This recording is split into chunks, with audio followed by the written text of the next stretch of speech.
Hello बच्चों, तो चलिए इस प्रश्न को पढ़ते हैं। उस समतल का सदिश समीकरण ज्ञात कीजिए जो मूल बिंदु से 7 मात्रक दूरी पर है और सदिश 3 आई कैप प्लस 5 जे कैप माइनस 6 के कैप पर अभिलंब है। तो यहाँ पर देखो, हमें एक समतल का सदिश समीकरण बताना है जो कि मूल बिंदु से 7 मात्रक की दूरी पर है और ये जो सदिश है 3 आई कैप प्लस 5 जे कैप माइनस 6 के कैप, इस पर अभिलंब है। तो प्रश्न में आगे बढ़ने से पहले इस प्रश्न से संबंधित जो मुख्य उदाहरणा है उसकी हम चर्चा कर लेते हैं।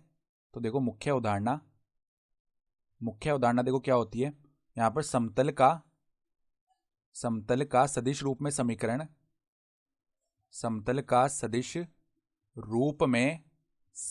क्या होता है।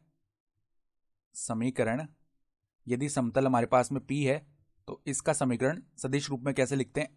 R सदिश डॉट में n कैप बराबर में D, जहां पर ये जो n कैप है ये क्या है, समतल के जो अभिलंबवत सदिश है उसका इकाई सदिश, और ये जो D है ये क्या है, समतल की मूल बिंदु से जो दूरी आ रही है वो है। ठीक है, तो हमें देखो इसके अभिलंबवत सदिश दिया हुआ है, तो हम क्या करते हैं, इसका इकाई सदिश निकाल लेते हैं। अर्थात हमें n सदिश दिया हुआ है, देखो सवाल में 3 आई कैप प्लस में 5 जे कैप माइनस 6 के कैप। ठीक है, तो इकाई सदिश यानी कि n कैप, इसका मान किसके बराबर आएगा, n सदिश बट्टा में n सदिश का परिमाण। तो यहाँ से देखो n सदिश का पहले परिमाण लिख लेते हैं, तो वो क्या आएगा, वर्गमूल में यहाँ पर आई कैप जे कैप और के कैप के पदों का हम जो गुणांक है उनका वर्ग करके हम जोड़ देंगे। ठीक है, तो 9 प्लस में 25 प्लस में 36 ये बनेगा। ठीक है, तो यहाँ पर देखो 25 प्लस में 9 ये कितना होता है, 34, और 34 प्लस में 36 करेंगे तो वर्गमूल 70 इकाई, इतना आ गया इसका परिमाण। ठीक है, तो अब देखो इकाई सदिश ज्ञात करेंगे, तो 3 आई कैप प्लस 5 जे कैप माइनस 6 के कैप बट्टा में क्या आ जाएगा, वर्गमूल 70, ये आ गया एन कैप का मान।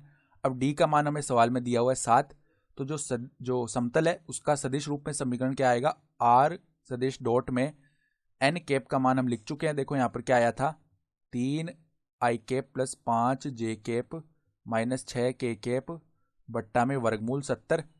ठीक है, और बराबर डी का मान कितना है, 7 है।